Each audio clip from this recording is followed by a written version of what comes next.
दरअसल जम्मू कश्मीर में अरुण जेटली के नाम पर स्टेडियम बनने जा रहा है, यानी स्वर्गीय अरुण जेटली जिनके नाम पर स्टेडियम बनेगा। एक बड़ी खबर आपको दे रहे हैं, हीरानगर के अंदर 144 कनाल जमीन भी दे दी गई है और ये भी कहा जा रहा है कि स्टेडियम पर 58.23 करोड़ रुपए खर्च किए जाएंगे। स्टेडियम के अंदर तमाम खिलाड़ियों को सुविधाएं मिलेंगी, चाहे फिर एथलीट के खिलाड़ी हों या फिर अन्य खिलाड़ी हों। ये कहा जा रहा है कि हर एक खिलाड़ी को इसमें सुविधा दी जाएगी। फिलहाल बड़ी खबर है और 5 के पंच में हम आपको बताने की कोशिश कर रहे हैं कि जम्मू कश्मीर में स्वर्गीय अरुण जेटली के नाम पर अब स्टेडियम बनने जा रहा है और हीरानगर के अंदर ये कहा जाता है कि 144 कनाल जमीन दी गई है। स्टेडियम पर कितना करोड़ रुपए खर्च किया जा रहा है वो भी हम आपको बता रहे हैं, 58.23 करोड़ रुपए खर्च किए जाएंगे। और अच्छी बात यह है कि जब स्टेडियम बन रहा है तो उसमें हर एक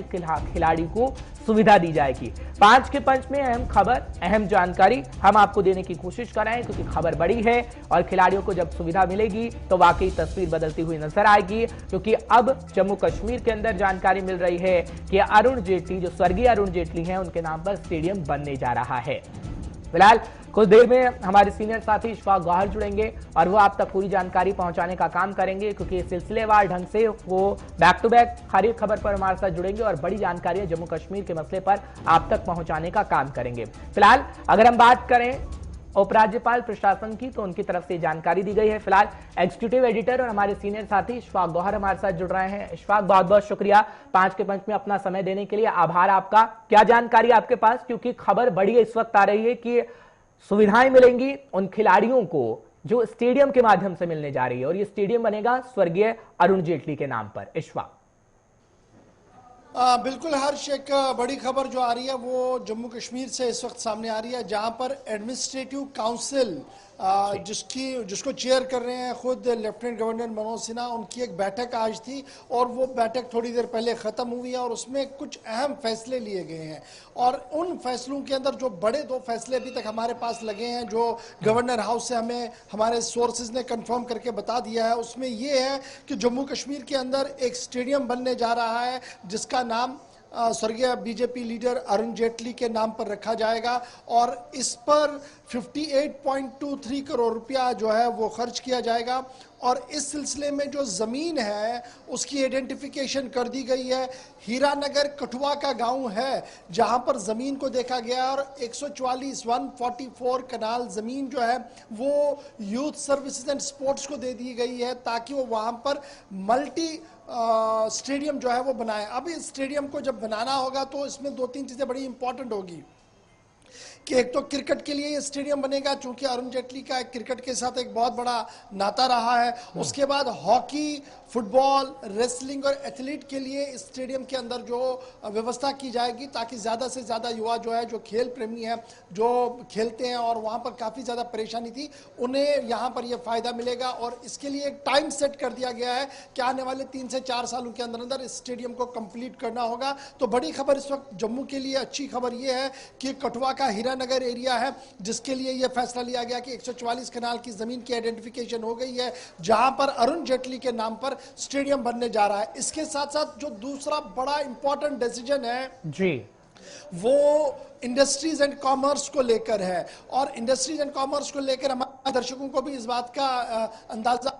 होगा कि जम्मू कश्मीर के अंदर फॉरेन डायरेक्ट इन्वेस्टमेंट और सरमायाकारी जो इन्वेस्टमेंट की बातें हो रही है, इन्वेस्टर समिट होने जा रहा है, उससे पहले जम्मू कश्मीर के अंदर सिस्टम को ऑन रोल रखने के लिए, जमीन तैयार रखने के लिए हर कदम जो है वो प्रशासन की तरफ से उठाया जा रहा है। और एक बड़ा फैसला जो लिया गया है वो ये है कि 740 कनाल और 9.5 मरला जमीन शुपियां के अंदर आइडेंटिफाई कर दी गई है जहां पर नया इंडस्ट्रियल हब बनाया जाएगा। उसके साथ साथ मेडिसिटी बनानी है, उसके लिए 750 कनाल जमीन जो है वो आइडेंटिफाई कर दी गई है। तो इस तरीके से ये 3 बड़े डिसीजंस हैं जिनके लिए लैंड आइडेंटिफिकेशन कंप्लीट हो गई है, एलोकेशन ऑफ फंड्स दे दिए गए हैं। और इस तरीके से अभी जो हमें सोर्सेज बता रहे हैं कि कुछ और बड़े डिसीजंस भी लिए गए हैं जिनमें कुछ प्रमोशंस और कुछ ट्रांसफर्स भी है, थोड़ी देर में वो हमारे पास आएंगे। लेकिन फिलहाल एडमिनिस्ट्रेटिव पार्ट पर ये 3 बड़ी बातें थी जो अभी तक हमें लेफ्टिनेंट गवर्नर ऑफिस से कंफर्म होते हुए हमारे पास आई है। ठीक है, इस वक्त अगली खबर पे मैं जाऊं, लेकिन इसी से जुड़ा एक सवाल लूंगा, क्या कोई तय सीमा है